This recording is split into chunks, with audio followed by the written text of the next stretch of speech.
So this is inside the mysterious Bitcoin city billionaires are pouring money into. Let's check it out. Billionaires are pouring money into this private city, built in one of the poorest, most dangerous countries in the world. It's called Prospera, and Honduras has virtually no control over it. Something that has no control. These billionaires are buying up, and it's super dangerous. I don't know, I'm hearing a lot of red flags already. The city runs like a business, with corporate income tax as low as 1%. And you can pay for anything, even your taxes, using Bitcoin. It's the freedom to do, the freedom to pursue your dreams, right, with minimum artificial obstacles. But when we visited last year, most of the offices and homes were empty. And now, some locals who live nearby are afraid that wealthy businessmen might take over their land. They're right there, we right here. First coming to disappear will be ours. But who are the people pouring money into this experiment? And can you really build a city without a government? I don't know, something seems not right. Anytime something's too good to be true, it generally is. So I'm super skeptical. Sounds intriguing though, don't get me wrong. Just off the coast of Honduras is the island of Roatan, which attracts thousands of tourists and deep-sea divers every year. Tucked away in this tropical paradise is Prospera. There are no road signs leading us to it, but the luxury architecture stands out from everything else. Construction is non-stop. Behind me is Duna Residences, which is going to be the tallest building on Roatan. It's 14 stories high, and a studio apartment here is going to cost $80,000. The city is part of a special economic zone created by Honduras to attract foreign investment. Are you guys going to get an apartment here? Yeah? Yeah? Maybe? Thinking about it? Maybe. Yeah. But only about 5 people lived here last year. And that includes Jorge Colindres. I'm the mayor or governor of the zone. Here it's an island. There's only one road, so there's no traffic lights, and that's I really enjoy that. He was appointed by the Honduran government to lead a committee that regulates the zone. They collect taxes, run security, and approve any new laws here. He refused to disclose who else was on the board, but Another red flag, I'm out. Even though I ain't no Bitcoin millionaire or nothing like that, I would be out. When you start being secretive about people who could be on this government on the board, these officials don't want to show themselves. That's a huge red flag for me, fam. No, what are y'all hiding? Why you don't want us to know who you are? Reports suggest many members are American, and some have served in previous Republican administrations. To become a resident, Even more reason for me to be out. Crooked politicians, bro.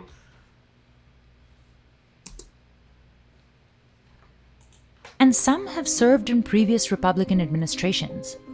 To become a resident, Hondurans have to pay an annual fee of $260, while foreigners dish out $1,300. Most are e-residents, so they can enjoy the perks, but they don't have to live here. There are some houses available on Pristine Bay. The sprawling 400-acre property was built before Prospera, but some owners incorporated it into the special economic zone. There's a luxury resort, a golf course, and private residences. So this is one of the biggest villas on Las Verandas. It is a 2-bedroom villa. It costs $1,700 a night to stay here. And check out the view.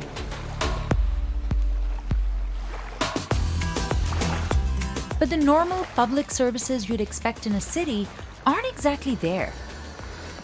For safety, the city relies on a security guard service. There's one private Montessori and elementary school that charges $550 a month for tuition. Around 120 businesses had registered here as of January 2023. In Honduras, it will take you somewhere around 6 months or more to get the proper licenses to operate your business. In here, you can get your business to an operational stage in less than 2 weeks. The new companies include a gene therapy startup, a dive shop, and a Bitcoin education center, run by Dusan Matuska, who moved from Slovakia. So here is where we pay. Chai latte, okay, go confirm. You can choose to pay with Bitcoin Lightning, which is the fast way to send Bitcoin. So I click here, I scan the QR code, it shows me how much I need to pay. I click pay, and in a couple of seconds, this is paid and this is accepted. So this transaction happened immediately, privately, outside of the regular financial system. All right, thank you. My chai latte is ready. My first Bitcoin transaction ever. Nice. So basically, you can in Prospera live off Bitcoin totally. But also you can pay your taxes inside of Prospera with Bitcoin, and all the fees that are related to Prospera, you can decide to pay in Bitcoin as well. See, I guess that would be better than that credit card. Remember that credit card those guys were scamming of Bitcoin? You can load all your Bitcoin funds onto this card and then you can use it anywhere. But they were using the funds, they were stealing people's money. Y'all didn't see that on Netflix? I don't know the name of it, but go check that out. Just go look it up. Bitcoin and then see what pulls up. And he's telling about it, how they came up with it, fake website, fake board members, all this type of stuff, you know? So I'm super hesitant when I hear anything like that, man. It needs to be around for a while and it needs to be regulated. Even though cryptocurrencies fluctuated wildly in 2023, Dusan is a believer. Money without the control of government, control of some institutions, money that is uncensorable, uncorruptible, that cannot be seized by somebody, you're the only owner of that. So this is what Bitcoin is. And I don't think they were doing it with Bitcoin. It might have been a different coin they were using, right? So don't let me put that on Bitcoin. It might have been a different coin they were using. I don't remember the name of it, but still, I'm still hesitant about all this stuff. Critics say that unregulated transactions, low tax rates, and little to no government control could turn Prospera into a tax haven like the Cayman Islands, which is notorious for helping shell companies hide money. But perhaps the most controversial part about this city-state is the judicial system. Prospera has set up its own online court to settle disputes. It's popular with many legal experts from Europe, from Australia, New Zealand, Central America, and the US, of course. One of them is a former Supreme Court Justice of Arizona. Locals say this suggests that Prospera and its residents are above the law of the land. The operating company Honduras Prospera Inc. is not even based in Honduras. It's registered in Delaware. So far, it has raised $100 million in developing the city-state. The company refused to disclose a list of investors. But I met with Prospera's CEO Eric Bremen, who told me the company vets everyone who wants to be here. Anybody who has a shady background is probably very dissuaded from opening a business in Prospera. Unlike, let's say, when you open a legal entity in the US, which you can do online, to open a legal entity in Prospera Zede, you have to disclose the human beings behind the entity. You have to have a physical representative within the jurisdiction, a registered agent. Eric moved to the island 3 years ago. What is now Prospera started for me as an idea that emanated from being from Venezuela and seeing that in my country of birth, there was a tremendous amount of poverty and very concentrated wealth and a huge separation between the two. I wanted to find ways to get rid of poverty. There was first this idea of how do you lift people up en masse, and then Honduras sort of raised their hand and say, hey, here's a legal system that in effect enables that vision to become a reality. For years, foreign investors had stayed away from Honduras because of corruption and political instability. So to attract them, the country approved the creation of special economic zones in 2013. One of the biggest advocates was former President Juan Orlando Hernandez. But in 2022, He was extradited to the US on corruption and drug trafficking charges. Until today, some Hondurans suspect the zones were created for officials to hide illegal funds. Eric says that's hurt their reputation. Unfortunately, it has suffered tremendously because of that. I do say, and I think it's unfairly so, it is not about any one person. You know, there's been a huge number of people involved in making this possible. Prospera was the first to develop under the new law. But most residents of the nearby village of Crawfish Rock had no idea that wealthy investors were moving into their neighborhood. This road leads to Crawfish Rock, and this road leads to Prospera. And behind me, I counted like 5 security cameras to the entrance to Prospera. And there's a sign that says, "We create jobs for islanders, we believe in private property, we comply with the laws, join us." Louisa Connor was born and raised in this tight-knit community of 600 people. It will still happen. Maybe in 50 years, 20 years, it can happen. Others in Crawfish Rock are excited about the new city.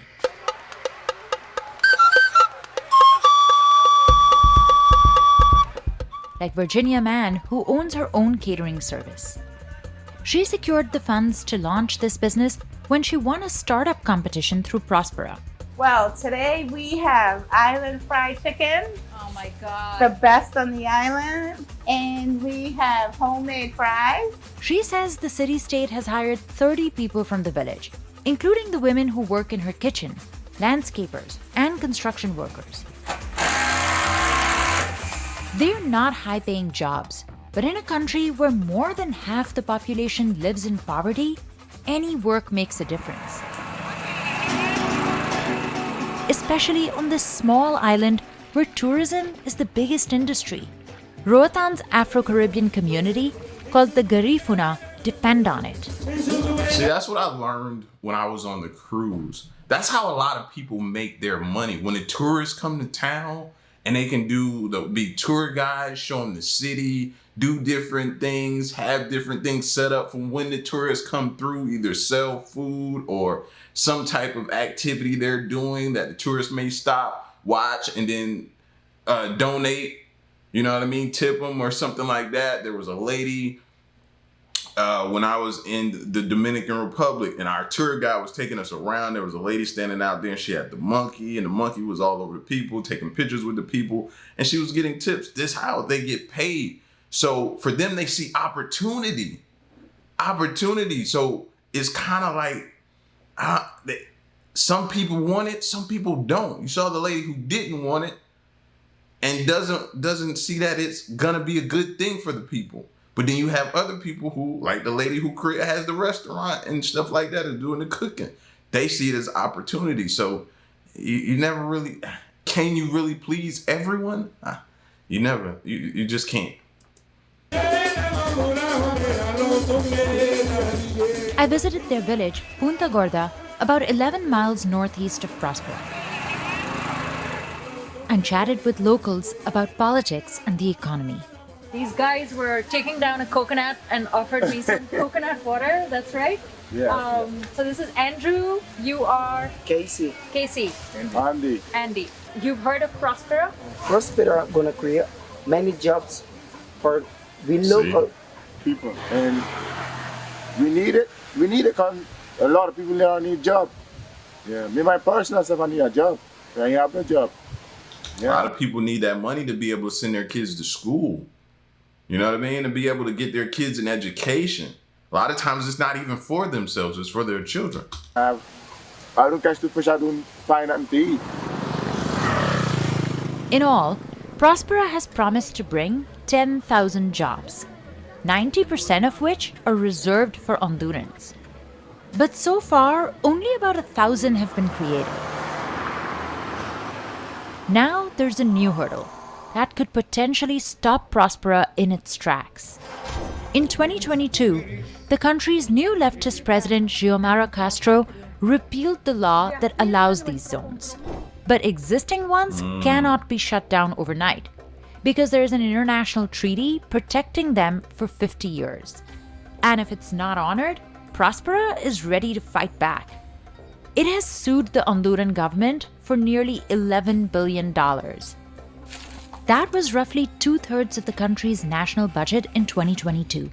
So it's a lawsuit Honduras cannot afford to lose. Meanwhile, Prospera has plans to expand. They're building a new port in La Ceiba, a city on the mainland that's a 2-hour ferry ride away. Here, crime is significantly higher. Nearly every store in La Ceiba has armed security guards outside it, which is different from Roatan, which feels super safe. Some people we talked to knew nothing about these zones. ¿Usted ha escuchado acerca de las sedes con Z, sedes en Roatán? No. Others have seen the bad press. Es que son traen como empresas privadas de afuera del país y las ponen aquí, pero no contratan empleados hondureños ni cosas así. Eso es lo que he escuchado, más o menos. Ellos quieren instalar juzgados propios de ellos, quieren instalar su propio ejército, su propio sistema de impuestos, sus propias municipalidades. Eso es estúpido dentro de nuestro territorio. So I'm not against it. I'm in favor, but I believe that the population should be more involved on what's going to happen. So if you go and socialize with the people and let them know what is going to be the expectation, maybe they will change the point of view. But the verdict's still out on whether Prospera will be a zone of exclusion or opportunity. So I wanted to check this out as well. This is what happens when you send cancer into space. Yeah, you heard me right. Into space. So let's check this out. This is cancer in space. We said, well, what happens if you send full-blown cancer into space? Will cancer go crazy? Which it did. The cancer hitched a ride on a mission to the International Space Station. And it was sent. Who even thinks of that? Why would that thought even occur? Why would somebody say, I wonder what happens if we do this? Unless they're trying to figure out some other ways to spark a way to try to cure this thing. Well, maybe if we send it in space, see what happens. Maybe that can help us figure out a cure or something like that. But how does that even come about? That thought even come about? The cancer hitched a ride on a mission to the International Space Station. And it was sent there by scientists because cells and cancer react very differently when they get to space. If we send these mini tumors into space, they triple in size in just 10 days, and it would take 10 years to see that on the ground, so cancer becomes unhinged in space. It's believed that the weaker gravity acting on cells up in space, known as microgravity, is the main culprit. Cancer is really trying to form its own organ or tissue, and it is invading and metastasizing, spreading to other areas. In other words, unrestrained by normal tissue boundaries. And that's what we see in microgravity. But while cancer develops in warp speed in space, it also means scientists can experiment with possible treatments equally rapidly. And they've honed their focus on a specific gene called ADAR1. ADAR1 has been on our radar for about a decade as a cause of cancer's capacity to be able to come back by cloning itself and evading our immune system. This gene gets switched on when cells are under stress and has been linked to about 20 different types of cancer, especially when cancers become resistant to therapy. So we were testing, if it gets turned on, can we turn off that cancer cloning gene with a drug? If we genetically knock down ADAR, does that block these little mini tumors from cloning themselves? Which it did, and we think we found a cancer kill switch. So if we can block ADAR, we can prevent cancer from cloning itself. The scientists believe they may well have found a way to target this ADAR1 gene through a drug called rebexinib. We were able to shut down that ADAR gene and prevent its capacity to get these little mini tumors to clone themselves, or in other words, grow in the bioreactor. So that's what we saw on this mission. But it's not just the cancer cells being studied, it's also the astronauts themselves. So this is a uniquely talented but also committed group of scientists that are willing to not just help you do the experiment, they're actually part of the experiment. They're giving their blood so we can get their stem cells to see how they responded to that spaceflight. But before we get too carried away, this drug is still far from being available for treatment on humans here on Earth. We're trying to get into clinical trials before the end of this year because there are patients that I'll see today in clinic that already need this. We need that kill switch for cancer. We need to stop it in its tracks before it blasts off. And so rather than being frustrated on the ground, we're getting really exciting new solutions that we're discovering from space.